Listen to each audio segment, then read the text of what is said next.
I saw my brother for the last time at our mother's funeral.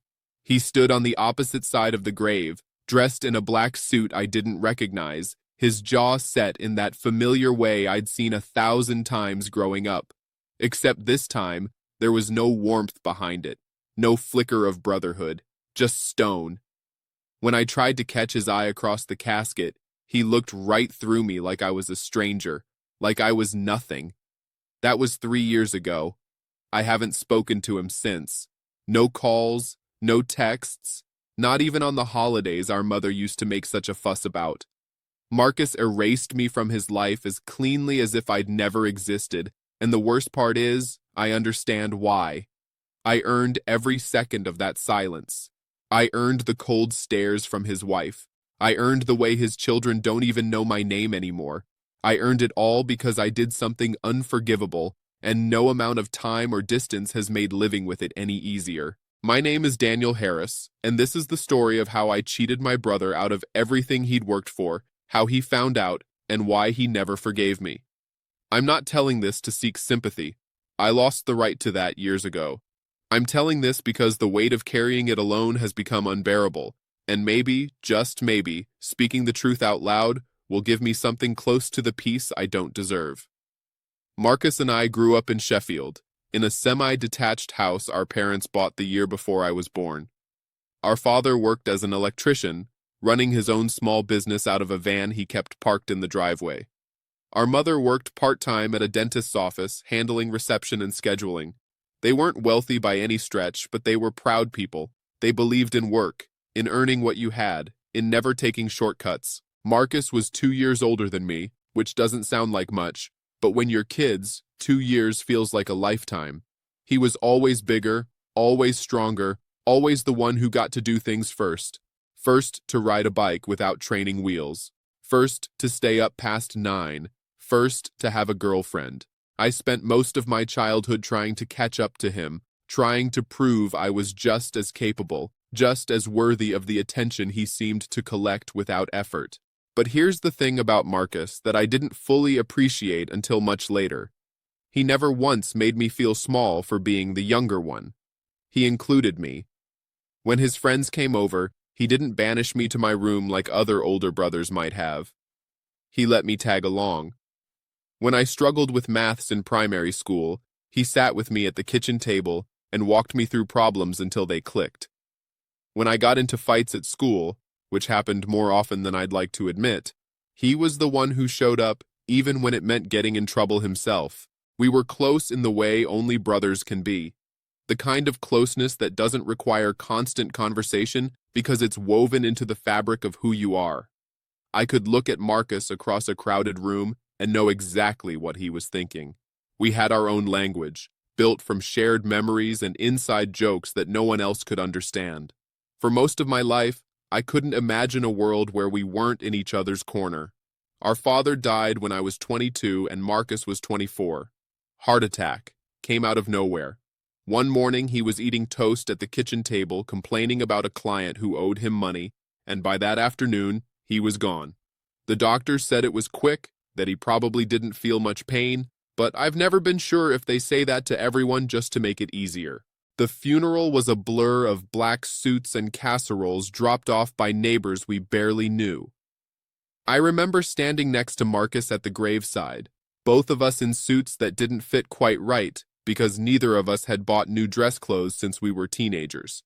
He put his hand on my shoulder at one point, and I felt the weight of it like an anchor, like he was telling me we'd get through this, that we'd figure it out together. And we did. At least for a while. Our father left behind his electrical business, a small operation that had grown modestly over the years. He had a handful of loyal clients, a couple of vans, and a workshop full of equipment. It wasn't worth a fortune, but it was something. Something he'd built with his own hands. Marcus had been working with our father since finishing 6th form.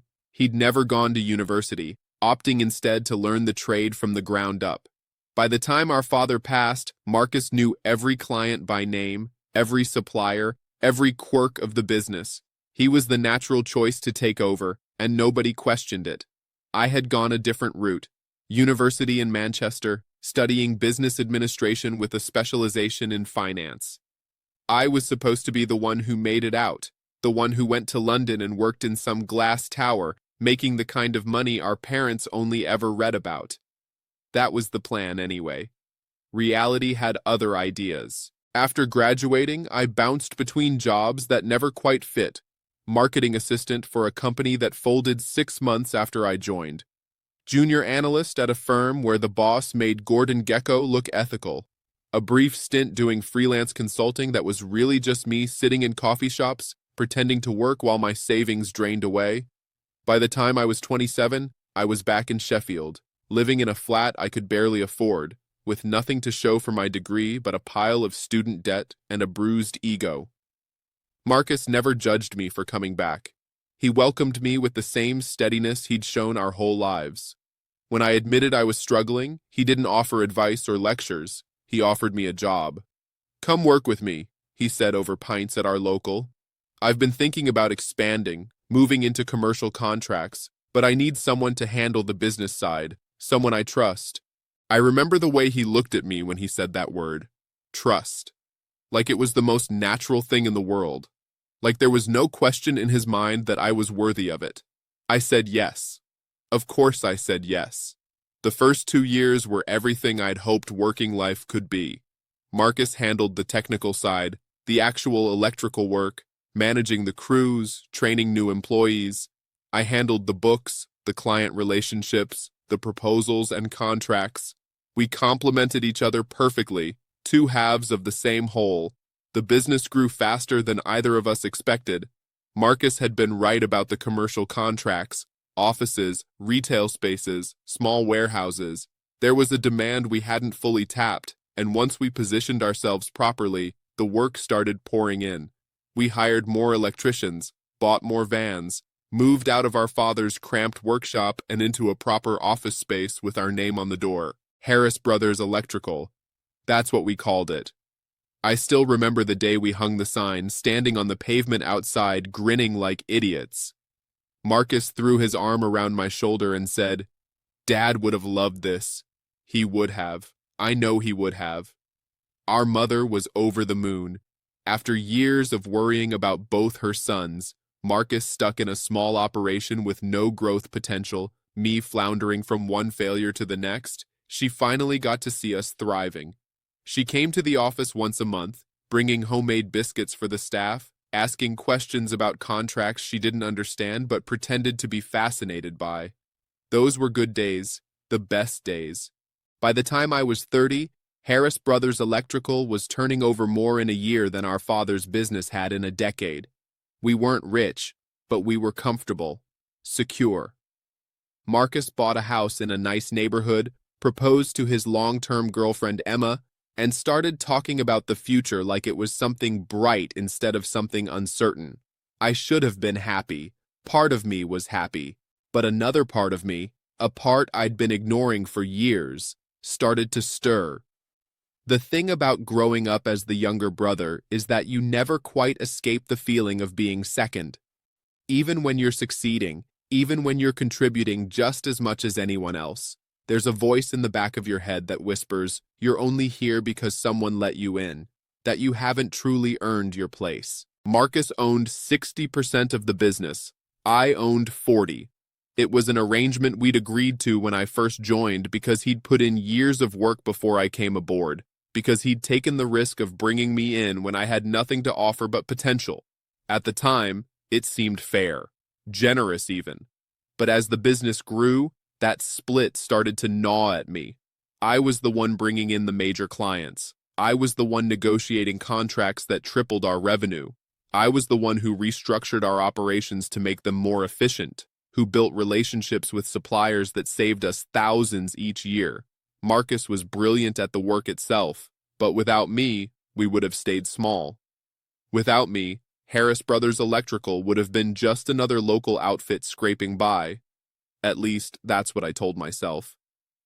Looking back, I can see how poisonous those thoughts were. How I was rewriting history to cast myself as the hero and Marcus as the supporting character. But at the time, it felt like clarity. Like I was finally seeing the situation for what it was. I deserved more. I had earned more. And I was tired of settling for less. The opportunity came disguised as a crisis. We had landed our biggest contract ever, a full electrical retrofit of an old textile mill being converted into luxury apartments. The project was massive, 6 months of work, a crew of 20, and a budget that dwarfed anything we'd handled before. If we delivered, it would cement our reputation as a serious player in the commercial market. If we failed, it could sink us. Marcus was cautious. He wanted to bring in extra consultants, add more safety checks, pad the timeline just in case. I thought he was being overly conservative, letting fear dictate strategy. We argued about it more than once, voices raised in the office after everyone else had gone home. Eventually, he deferred to me on most of the business decisions. That was our arrangement, after all. He handled the work. I handled the rest. 3 months into the project, disaster struck. One of our suppliers, a company we'd used for years, went bankrupt overnight. They owed us materials worth nearly £40,000, materials we'd already paid for that never arrived. Suddenly, we were facing a gap we couldn't easily fill. Finding replacement materials at short notice would cost nearly double, and we didn't have the cash flow to absorb that kind of hit. I panicked. Not visibly, not in front of Marcus or the team, but internally, I was spiraling. This was my area, my responsibility, and I had failed to see the warning signs.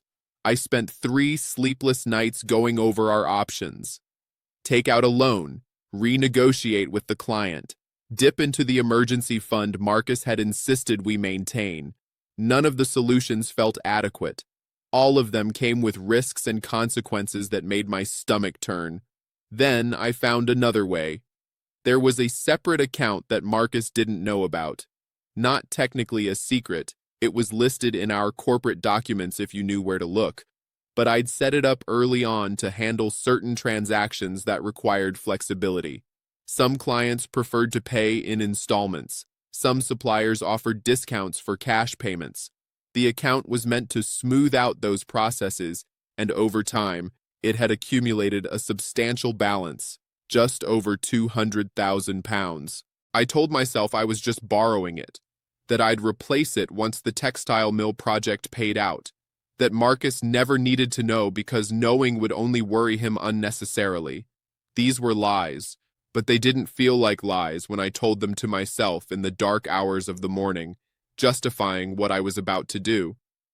I used $75,000 from that account to cover the supplier gap and keep the project on track. I created false invoices to explain the expense. I adjusted the books so everything looked legitimate.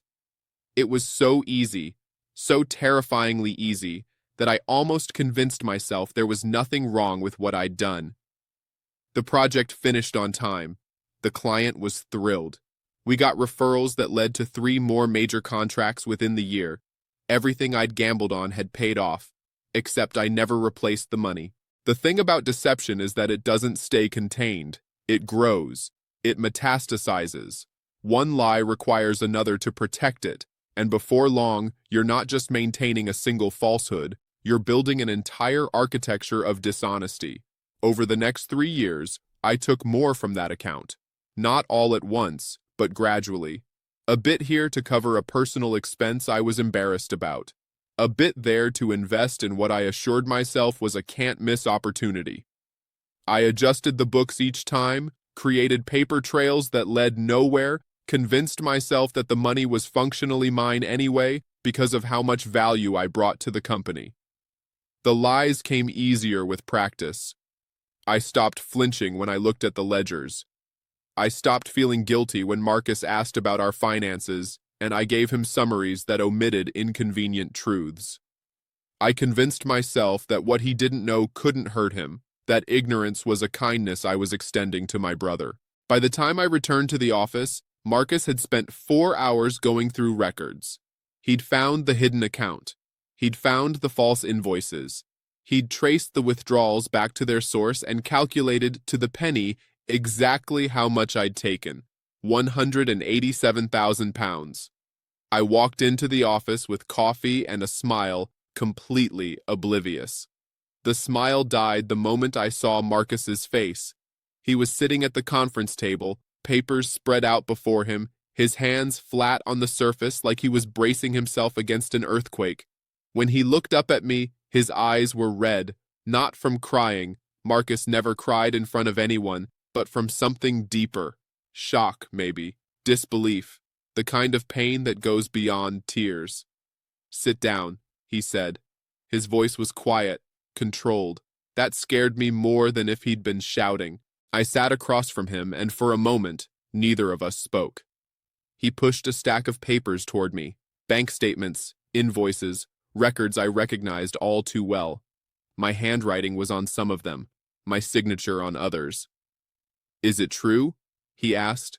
I could have lied. Part of me wanted to. Part of me was already constructing explanations, excuses, alternative narratives that might make this go away. But sitting there, looking at my brother's face, I couldn't do it. The lies had run out. Yes. That single word hung in the air between us, toxic and irreversible. I watched Marcus absorb it, watched his expression shift from hope that he was wrong to the terrible certainty that he wasn't. How long? 3 years. He closed his eyes. I saw his jaw tighten, the muscles in his neck tensing like cables under strain. When he opened his eyes again, they were different. Harder. Like something had calcified behind them in those few seconds of silence. Why? That was the question I'd been dreading. Not because I didn't have an answer, but because every answer I had was pathetic. Greed, insecurity, jealousy disguised as ambition. The truth was ugly, and there was no way to dress it up. I told myself I deserved it, I said. I told myself I'd put it back. I told myself you'd never notice and it wouldn't matter because the business was doing well anyway. I was wrong. I was wrong about all of it. Marcus stared at me for a long moment. I waited for the explosion, the shouting, the accusations, the release of whatever was building inside him. But it never came. When he finally spoke, his voice was steady, cold. You know what the worst part is? It's not the money. The money can be replaced. It's that you looked me in the eye every single day for 3 years and you lied to me. You sat across from me at family dinners. You stood next to me at my wedding. You held my son when he was born. And the whole time, you were stealing from me, from us, from everything we built together. Marcus, I don't. He held up a hand, and the gesture was so final that the words died in my throat. Don't try to explain. Don't try to apologize. There's nothing you can say that will make this better. He stood up, gathered the papers into a neat stack, and walked toward the door. I wanted to stop him, to grab his arm, to make him understand somehow, but I couldn't move. My body had betrayed me, frozen in place by the weight of what I'd done. At the doorway, he paused without turning around. I'll have my lawyer contact you about dissolving the partnership. You'll pay back every penny, even if it takes the rest of your life. But Daniel? He did turn then, and the look on his face is something I'll never forget. Not anger, not hatred, worse, grief. We're done. You're not my brother anymore. He left. I sat in that conference room for hours, unable to move, unable to think, unable to feel anything but the yawning emptiness of what I'd destroyed. The dissolution was brutal. Marcus's lawyer was thorough and relentless, dissecting every aspect of the business with surgical precision. The agreement we reached gave Marcus full ownership of Harris Brothers Electrical and required me to repay the stolen funds over 10 years with interest.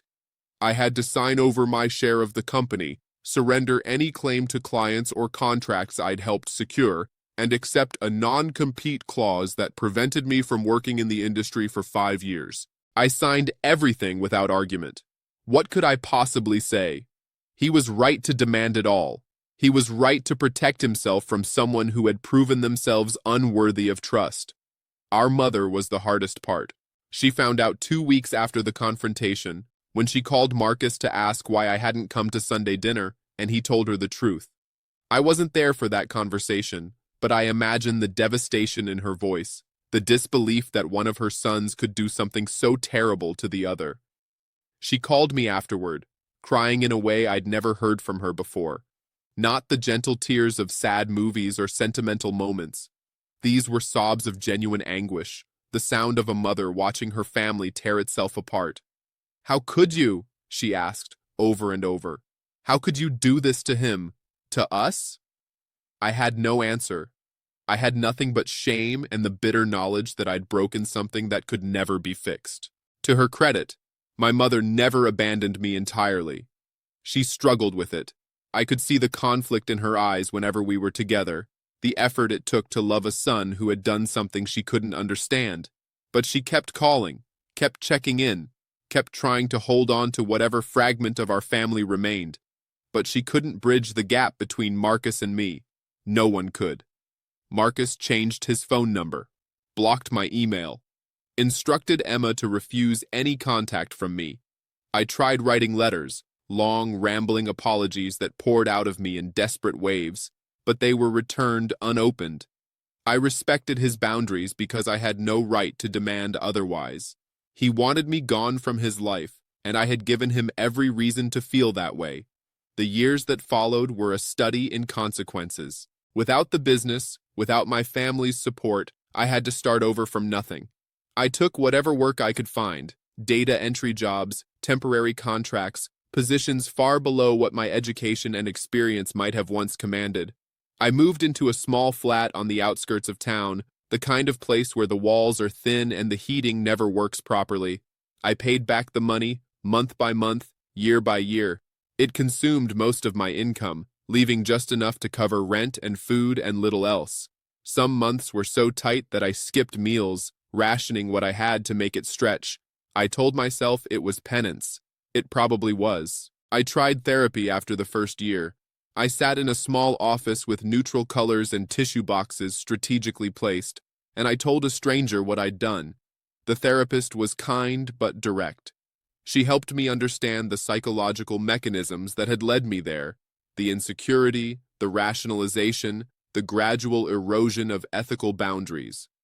Understanding didn't make it better, but it gave me a framework for the chaos inside my head. She asked me once if I had apologized to Marcus, really apologized, not the panicked explanations I'd offered in the conference room, but a genuine, considered expression of remorse. "He won't talk to me," I said. "That doesn't mean you can't write it down," she replied. "Not for him, for you, to acknowledge what you did and why it was wrong." I went home that night and wrote for hours, page after page of unfiltered confession, starting from the very beginning, the insecurity, the jealousy, the twisted logic that had convinced me I was owed something I hadn't earned. I didn't send it. I knew it would be returned or ignored, but I kept it, read it sometimes when I felt myself slipping into self-pity or denial. It reminded me of who I had been, who I never wanted to be again. I dated a few times during those years, but nothing lasted. How could it? I was a man defined by his worst moment, carrying a weight I couldn't share without watching someone's opinion of me shift in real time. One woman I saw for 3 months asked why I never talked about my family. When I finally told her, she ended things within a week. I didn't blame her. I wouldn't have wanted to be with me either. I watched Marcus's life from a distance. Social media offered glimpses, a photo of his kids at a birthday party, an announcement about the business expanding, a snapshot of him and Emma on holiday somewhere sunny. He looked happy, successful, complete in a way I had forfeited any right to be part of. Sometimes I dreamed about him, dreams where we were kids again, racing our bikes down the hill near our house, laughing at something neither of us would remember later. I'd wake from those dreams with a tightness in my chest that took hours to fade. Our mother's health declined slowly at first, then rapidly. Cancer, diagnosed too late, spreading faster than treatment could contain. She spent her final months in a hospital bed, growing smaller and weaker each time I visited. I asked her once if she'd told Marcus, if she'd asked him to come see her. "He comes," she said, her voice thin but clear. "On different days than you." He asked me to arrange it that way. Even dying, she was trying to manage what was left of her family. Even at the end, she couldn't bring her sons together. I was there when she passed.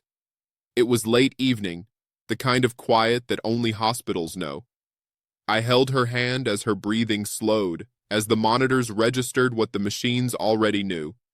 I told her I loved her. I told her I was sorry. I told her things I should have said years ago, when saying them might have mattered. She smiled at me near the end. A small, tired smile that held more forgiveness than I deserved. "You're still my boy," she whispered. "You're still my Daniel." Those were among her last words to me. I carry them like a talisman against the darkness, a reminder that someone, somewhere, still believed I was more than the worst thing I'd ever done. Marcus and I stood on opposite sides of the grave at her funeral. The ceremony was small. Close friends, extended family, a few colleagues from her old job at the dentist's office. I noticed that Marcus had positioned himself as far from me as physically possible while still being part of the service. Afterward, there was a reception at a local restaurant. I went because it seemed wrong not to, because my mother would have wanted her family together even in grief. Marcus was already there when I arrived, standing with Emma and their children in a corner of the room. I approached carefully, aware that every eye in the place was watching. Marcus saw me coming and his expression hardened, but he didn't walk away. Maybe because of the occasion. Maybe because even he recognized that some boundaries weren't meant to be maintained at a mother's funeral. "Marcus," I said. "I just wanted to say—" "Not here," he interrupted. His voice was low, controlled. "Not today. Please, I know I don't deserve it, but you're right." He looked at me directly for the first time in years. "You don't deserve it. You don't deserve any of this. But I'm not doing this here, not in front of Mum's friends, not in front of my kids. So whatever you want to say, save it." He walked past me, shepherding his family toward a different part of the room. I stood there alone, surrounded by people who knew exactly what I'd done, feeling the weight of every judgmental glance. I left early, went home to my empty flat and sat in the dark, listening to the sounds of the city outside, wondering if there would ever be a day when I didn't feel like a stranger in my own life. A month after the funeral, I tried one more time. I wrote Marcus a letter, not asking for forgiveness, not making excuses, just acknowledging the harm I'd caused and expressing genuine sorrow. I kept it short because I knew his patience for my words was measured in seconds. I wrote, "I don't expect you to ever speak to me again. I don't expect you to care about this letter or anything I have to say, but I wanted you to know that I understand now, fully and completely, how much I took from you. Not just the money, the trust, the brotherhood, the belief that family meant something sacred. I destroyed all of it, and I will carry that knowledge for the rest of my life. You deserved better. You always did. I'm sorry. I know those words are worthless, but they're all I have." I sent it by post, not expecting a response. To my shock, one came. It arrived 3 weeks later, a plain envelope with Marcus's handwriting on the front. My hands shook as I opened it. Inside was a single sheet of paper with a few typed lines. "I got your letter. I read it. I believe that you're sorry. But sorry doesn't undo what you did. Sorry doesn't give me back the years I spent thinking I could trust you. Sorry doesn't erase the fact that when I look at you, all I see is someone who chose money over family.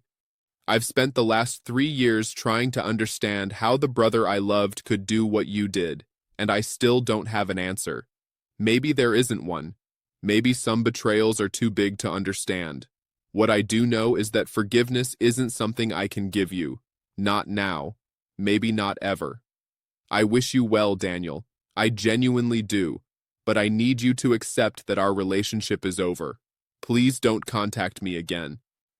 I read those words dozens of times. Each reading hurt as much as the first. But somewhere in that pain, I found something I hadn't expected. A strange kind of peace. He wasn't angry anymore. That much was clear. He was resigned. He had processed what I'd done and arrived at a conclusion that, while devastating, was honest and considered. He didn't hate me. He just couldn't have me in his life. I could accept that. I had to. The years since have been about learning to live with what I did, not forgetting it. I don't think that's possible, but integrating it into who I am in a way that allows me to function. I finished repaying the money last year, every last penny plus interest. I half expected to feel some sense of closure when the final payment cleared, but there was nothing. The money had never been the real debt. I still think about Marcus every day. I see his face in strangers on the street, a similar haircut, a familiar walk, a laugh that sounds like his. Sometimes I compose messages in my head, things I would say to him if I could. Updates about my life, apologies I've refined over years of practice, questions about his children, whether they're doing well in school, whether they've inherited his steadiness or Emma's warmth. I never send these imaginary messages. I respect his wishes, even when respecting them feels like dying slowly. I've started volunteering with a charity that helps young people from disadvantaged backgrounds get into trades. Electrical work, plumbing, carpentry, practical skills that can lead to good jobs and stable lives. It's not redemption. Nothing I do can ever be that. But it feels like a way of putting something positive into the world, of honoring the values my father and Marcus represented. Sometimes the young people I work with ask about my background. They want to know how I ended up here, why I'm dedicating time to a cause that doesn't pay anything. I tell them a version of the truth, that I made mistakes, hurt people I loved, and learned too late that integrity is worth more than any amount of money. They nod politely. Some of them understand. Some won't until they've made their own mistakes. I've dated a bit more recently, nothing serious, but connections that feel genuine in ways my previous attempts didn't. I've learned to be honest earlier, to share the broad strokes of my history before anyone gets too invested. The reactions vary. Some women appreciate the transparency. Others decide, reasonably, that my past is too heavy for them to carry. I try not to take it personally. Everyone has limits on what they can accept. My therapist says I've made significant progress. She points to concrete markers, holding down a stable job, maintaining healthy relationships, contributing to my community, as evidence that I've moved beyond the worst of what I was. I want to believe her. Some days I do. But there are other days when the weight of Marcus's absence is so crushing that I can barely function. Days when I see fathers with their children at the park and think about my nephew and niece growing up without any idea who I am. Days when I pass the office building where Harris Brothers Electrical used to be and remember standing outside with Marcus, full of hope and possibility, before I ruined everything. Those days are hard. I've learned to sit with them instead of running, to let the pain exist without drowning in it. I went back to our mother's grave last month, the anniversary of her passing. I brought flowers, her favorites, white roses with a hint of pink, and spent an hour just sitting by the headstone, talking to her the way I used to when she was alive. I told her about my job, about the charity work, about a woman I'd been seeing who made me laugh in ways I'd forgotten I could. I also told her about Marcus, about the letter he'd sent, about accepting that some doors stay closed forever. I miss him, I said to the stone, every single day. I miss who we were before I destroyed it. I miss the brother I was supposed to be. The cemetery was quiet. No answer came, of course, but I felt something shift inside me. Not resolution exactly, more like acknowledgement. This was my life now. This was the reality I had created through my own choices. I could spend the rest of my days drowning in regret, or I could find a way to move forward while carrying that regret with me. I chose to move forward, not because I deserved to, but because standing still was killing me. Marcus will never forgive me. I've accepted that completely now, without reservation or hidden hope. Some wounds are too deep to heal. Some betrayals sever bonds permanently. I was the architect of my own exile, and blaming anyone else would be yet another dishonesty added to a lifetime of them. But here's what I've learned in the years since that day in the conference room. Forgiveness isn't the same as redemption. Even if Marcus never speaks to me again, I can still work to become someone better than I was. I can still make choices that honor the person I should have been instead of the person I allowed myself to become. I can still look in the mirror and see, not a monster, but a man who made terrible decisions and is trying, imperfectly, to live beyond them. It's not enough. It will never be enough. But it's something. Last week, I ran into Emma at the supermarket, Marcus's wife. We hadn't spoken since before everything fell apart, and for a moment, we just stood there in the canned goods aisle, frozen by the awkwardness of the situation.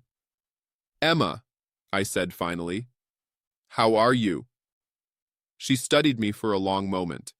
I could see her calculating what to say, how much to share, whether to walk away without a word. Finally, her expression softened slightly. "I'm well. The children are well. Marcus is well." "Good, that's good. I'm glad." Another pause.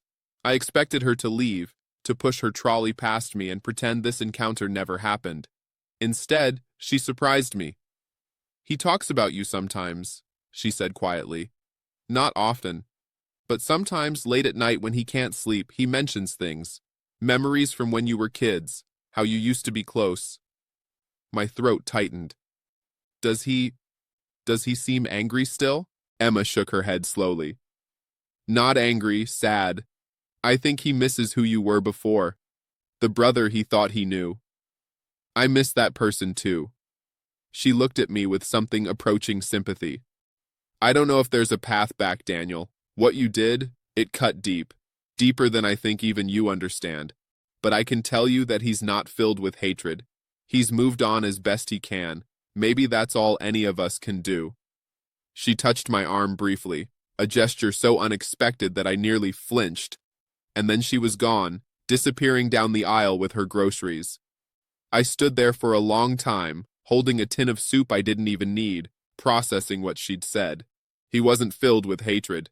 He sometimes thought about our childhood, about who we used to be. He was sad, not angry. It wasn't forgiveness. It never would be. But it was something human, something that suggested I hadn't been completely erased from his heart, even if I'd been permanently expelled from his life. I went home that night and cried for the first time in years. Not tears of self-pity or despair, but something more complicated. Relief, maybe. Or grief for the relationship we'd never have again. Or gratitude for the small mercy of knowing he didn't hate me. Maybe all three. I'm telling this story now because I need the world to know what I did. Not for absolution, the world can't give me that. But for honesty, for the record. For anyone who might be standing where I once stood, convincing themselves that small betrayals don't matter, that lies can be contained, that the people who trust us will never find out. They will find out. They always do. And when they do, you'll discover what I discovered. That the money, the advantages, the temporary gains you clawed for yourself mean nothing compared to what you've lost. You'll stand in an empty room, surrounded by the wreckage of relationships you can never rebuild, and you'll realize that you traded everything meaningful for nothing at all. My brother trusted me. He invited me into his business, into his life, into a partnership built on the foundation of our shared history, and I repaid that trust by stealing from him, lying to him, betraying every value our parents raised us with. He found out. He never forgave me, and he was right. I'm 41 years old now, alone, mostly, but not unhappy. I have work that matters, connections that sustain me, and a slowly growing capacity to live with what I've done. I'll never marry Marcus's kind of life, the family dinners, the children's laughter, the partner who knows your history and loves you anyway.